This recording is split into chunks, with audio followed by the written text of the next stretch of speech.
What is a 457B plan? What are the advantages, disadvantages, and how do you invest in it to build a large amount of wealth? A 457B is very similar to a 401k. Usually 401ks are offered in a private sector, and a 457B is offered for government employees or not-for-profit employees. Whether it be a 401k or 457B, 403B, TSP, IRA, they generally all do the exact same thing. They're there for you to invest in your retirement and get a ton of tax benefits for doing so. First question, is there an income requirement in order to be eligible to contribute to a 457B? Unlike a Roth IRA that has income limits, there is no income limits for a 457B. If your employer offers a 457B, you are eligible to contribute to it. As of 2021, the contribution limit is $19,500 that you can put into your own 457B. Or if you're age 50 and older, you can do what's called catch-up contributions, where you can contribute up to $26,000 into your 457. Now, I don't want to confuse you, but I will tell you this. It does say in the IRS code that you can contribute double the $19,500, so $39,000, the last 3 years before you retire. You can keep that in mind. I doubt that people are going to be in position to do that, and I don't really see people doing that often, but it is there if you want to do a super catch up. Why should you contribute to your 457B?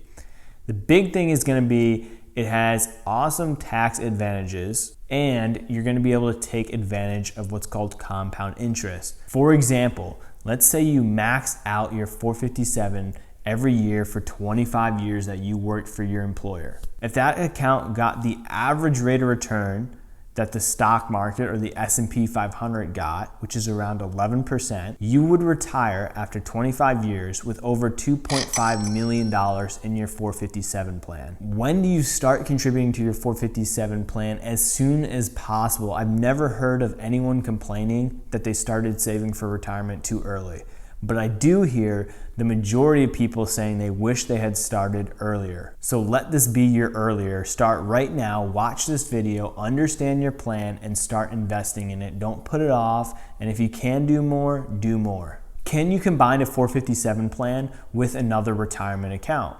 Yes, you can. A 457 can be combined with a 401k, a 403b, or an IRA. So if you want to do a 457 plan with your employer, that's great. And if you want to do a Roth IRA in addition, that's great too. Anyone can open up an IRA account. And the chance that your employer offers a 457B and a 401k, or a 457B and a 403B, you can max both of them out. So you can do $19,500 in your 457, and you can do $19,500 in your 403B. And if you want, you can do $6,000 in your Roth IRA. Will you get an employer match when you contribute to your 457? So this is a popular benefit with a 401k, is usually there's an employer match like 3% or 5% or up to $5,000. Some 457 plans offer a match. It's dependent on your employer, but the majority of them do not. And the reason for this is typically people that are offered a 457 plan or a deferred comp plan,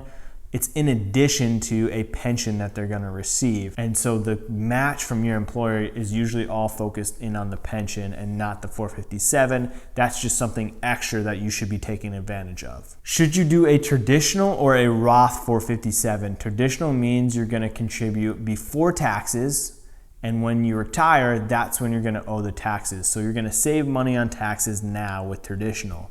Roth means you're going to pay the taxes now and not pay any taxes when you retire. If you think you're going to retire better off making more money in retirement than you are right now while you're working, then it would be better to do a Roth 457.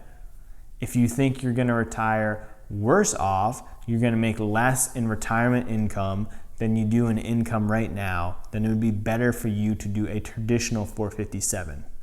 Keep in mind your pension or any Social Security benefits you may receive. That all gets added together for your total income during retirement. I have a couple videos on the difference between traditional and Roth accounts. I will link them down below in the description so you can watch those. When can you withdraw from your 457 plan? So this is actually a huge advantage. Unlike the 401k, you have to wait to age 59 and a half before you can withdraw it, or you get hit with a 10% penalty. With a 457 plan, you're not penalized for withdrawing it as soon as you retire. As soon as you leave your employer, it doesn't matter what age you are, you can start withdrawing from your 457 plan. So say you retire early at age 52.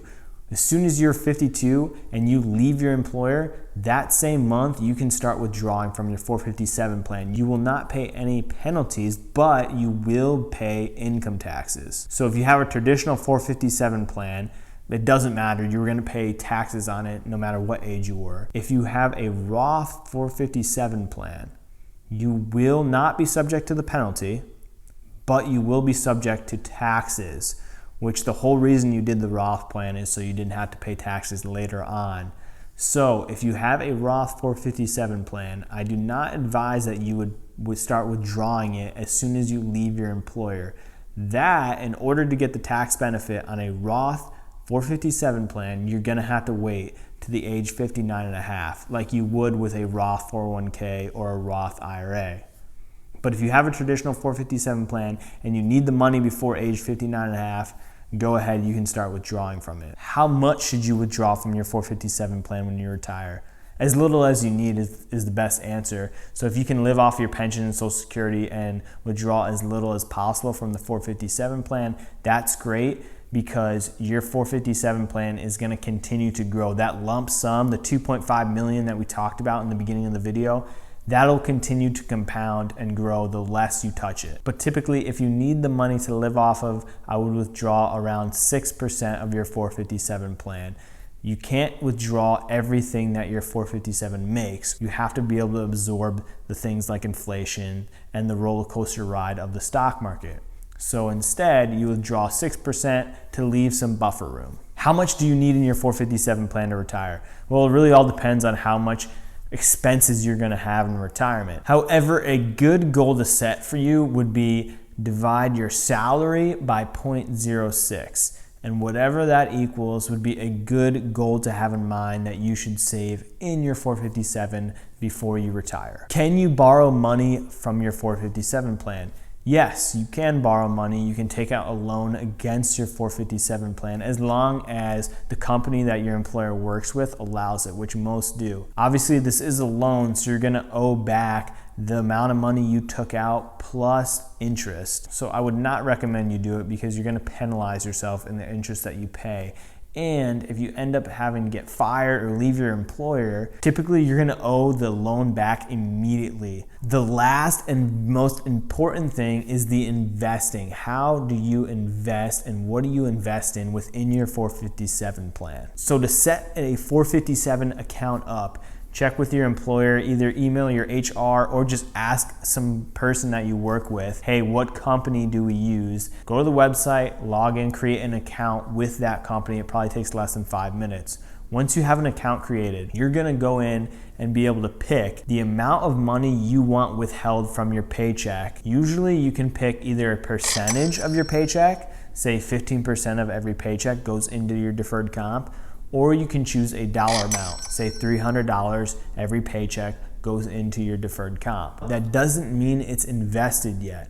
You're not technically investing in a 457. A 457 is just the account, the vehicle from which you can then invest. So your 457 plan is gonna have a bunch of different options for you to choose from.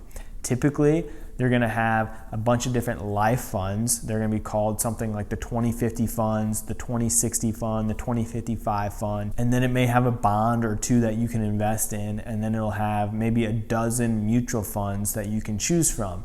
Vanguard mutual funds are very popular. Sometimes your employer will have 2 or 3 or 4 different Vanguard mutual funds that you can choose from. So how do you pick which one? What I would do is every single company has to list the rate of returns that these funds are making. So find the list and compare the 10-year rate of returns for every single different option you can choose from. I would aim to outpace the S&P 500, which does about 11% a year. So I'm looking for things that over the last 10 years have done at least 11%, hopefully 12% or more. Once I find 2 or 3 of those that are doing 12% or better, that's what I'm going to invest in. Now it will ask you, how much do you want to contribute into each fund? So if you're investing in 3 funds, one thing you can do is just split it equally among the 3 funds. So invest 33% in this one, 33% in that one, and 33% in the third one. If you have any questions whatsoever about the 457 plan, go ahead and comment them down below. You can tell me as much or as little about your situation as you want, and I will answer them to the best I possibly can.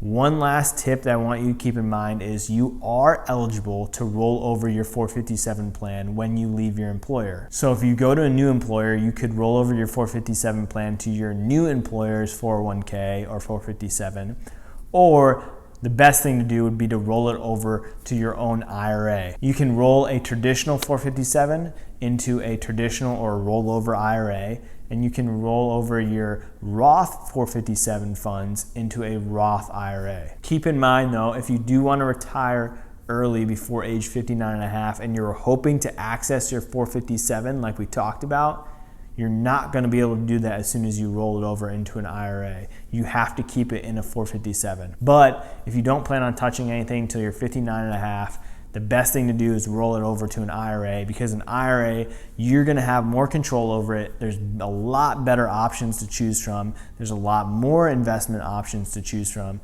and it's usually easier to use. You can have all your investments in the same centralized place. Thanks for watching, guys. Go ahead, hit the like button and subscribe if you want to see more videos like this and become more and more educated on how to build wealth through things like a 457 plan. I post weekly videos, usually Monday around noon, so go ahead and subscribe, and I will see you guys next week.